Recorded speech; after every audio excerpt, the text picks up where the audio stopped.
আমরা এসেছি আওয়ামী লীগের সাংগঠনিক সম্পাদক, বাংলাদেশের ছাত্রনেতা, বঙ্গবন্ধুর আদর্শে বিশ্বাসী এক নেতার, বর্তমানে লন্ডনে আওয়ামী লীগের নেতৃত্ব দিচ্ছেন, তার কিছু কথা শুনবো এবং বঙ্গবন্ধু সম্পর্কে আমরা কিছু জানবো। তাই ভালো আছেন? জি ভালো। আজকে তো আপনাদের মহান নেতা, জি। বাংলাদেশের স্থপতি জি। বঙ্গবন্ধু শেখ মুজিবুর রহমানের জন্মদিন। এই উপলক্ষে আপনার ওপিনিয়ন কি? আমি প্রাউড করি যে আমি একজন বাঙালি এবং বাংলাদেশে আমার জাতীয়তা, বাঙালি জাতীয়তা আমার, সেই জাতীয়তার যিনি পরিচিত করে দিয়েছেন বাঙালি জাতির মহান শিক্ষক বঙ্গবন্ধু শেখ মুজিবুর রহমান। এই দিনটি 1920 সালের 17 মার্চ আমাদের কাছে ঐতিহাসিকভাবে স্বীকৃত। যদি উনার জন্ম না হতো, বঙ্গবন্ধুর জন্ম না হতো, তাহলে বাংলাদেশ স্বাধীন হতো না। বাংলাদেশ স্বাধীন না হলে আমরা বাঙালি জাতি হিসাবে দুনিয়ার কাছে পরিচিত হতে পারতাম না। আমাদের দেশে আমরা দেখেছি, পাকিস্তানে যখন ইস্ট পাকিস্তান ছিলাম, আর্মিতে সর্বোচ্চ পদ কর্নেল উসমানী পর্যন্ত, কর্নেল পর্যন্ত যেতে পেরেছিল। আজকে জিয়াউর রহমানি বলেন, ওয়াকারি বলেন এবং এরশাদি বলেন, ওনারা কর্নেলের উপরে উঠতে পারতেন না। আমি শুধু আর্মি কথা বললাম, সচিবরা কেউ সচিব হতে পারতেন না, কিরানি পর্যন্ত থাকতেন। সেইটাই বঙ্গবন্ধুর জন্যই, বঙ্গবন্ধুর জন্ম হয়েছে বলেই আমরা এই সুযোগ পেয়েছি, যার জন্য বঙ্গবন্ধুর কাছে জাতি কৃতজ্ঞ, আমরা কৃতজ্ঞ, দুনিয়ার মানুষ বাঙালি জাতি কৃতজ্ঞ। 17 মার্চ জাতির জনক বঙ্গবন্ধু শেখ মুজিবুর রহমানের জন্মবার্ষিকী। 1920 সালে জাতির জনক বঙ্গবন্ধু শেখ মুজিবুর রহমানের জন্ম হয়েছিল বলেই আজ বাংলাদেশ স্বাধীন হয়েছে। যেই মুজিব 1948 সালে যখন পাকিস্তান স্বাধীন হয়, পাকিস্তান স্বাধীনতার জন্য কাজ করেছেন সোহরাওয়ার্দী ভাসানীর নেতৃত্বে। এরপর 1948 সালে যখন শ্রমিকরা আন্দোলন করেছিল, বঙ্গবন্ধু প্রথম পাকিস্তানে কারাবরণ করেন, যে এই শ্রমিকদের পক্ষে, চতুর্থ শ্রেণীদের পক্ষে উনি স্ট্যান্ড নিয়েছিলেন।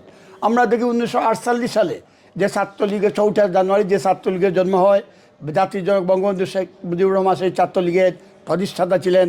1952 সালে যখন ভাষা আন্দোলন হয়, তখন একমাত্র ছাত্রলীগ এমন তফজুল মুসলিম একটি সংগঠন আছে, এই 2 সংগঠন ছাড়া আর কোনো ছাত্রলীগ ছিল না। এই 2 সংগঠনের নেতৃত্বেই ভাষা আন্দোলন হয়েছে। আমরা দেখি 96 সহ বা 67 ভাষা আন্দোলন সহ, সর্বোপরি 69 গণ অভ্যুত্থানের মাধ্যমে বঙ্গবন্ধু বেরিয়ে আসার পর 70 নির্বাচনের মাধ্যমে নিরঙ্কুশ ক্ষমতা গ্রহণ করেন।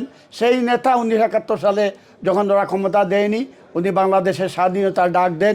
ওনার নেতৃত্বে, এককভাবে নেতৃত্বে বাংলাদেশ 30 লক্ষ শহীদের রক্তের বিনিময়ে দেশ স্বাধীন হয়েছে।